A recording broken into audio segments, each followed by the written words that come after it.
Spring break is just around the corner and many areas are preparing for the hundreds of people that will make their way to South Padre Island. But you may want to think twice before you get behind the wheel after a drink. CBS 4's Stephen Seeley met with law enforcement to see how they're cracking down this year. Stephen. That's right, Nicole. Cameron County Constable for Precinct 1, Pedro Delgadillo, tells me that they are expecting more spring breakers to visit the island this year. And he says this year, with more officers working shifts, it's best that you don't entertain the thought of drinking than driving.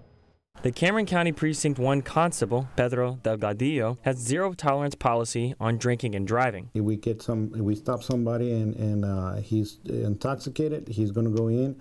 He's going to be facing charges for driving while intoxicated. This spring break, the constable is getting help from Texas DPS, Cameron County Sheriffs, and other local law enforcement. Constable Delgadillo and his deputies will focus on Highway 100, which leads into South Padre Island. So we're going to have the manpower concentrated on this area to make sure that we don't have any accidents.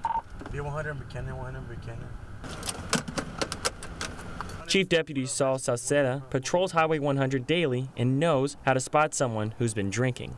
And we establish if they're intoxicated or not, or they've been drinking or there's any drugs inside the vehicle.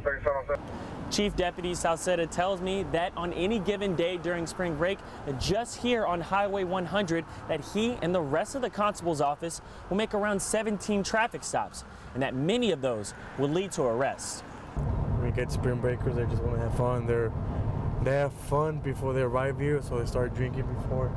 Last year, during spring break, in 10 days of enforcement for Texas DPS, they gave out 636 citations, arrested 22 people for DWIs, and investigated 10 accidents. Constable Delgadillo reminds me that Port Isabel just had an intoxicated manslaughter incident last week. He warns anyone thinking of getting behind the wheel intoxicated that consequences are tough. You can be facing for manslaughter and DWI and charges that you're going to be spending the time in jail, in prison.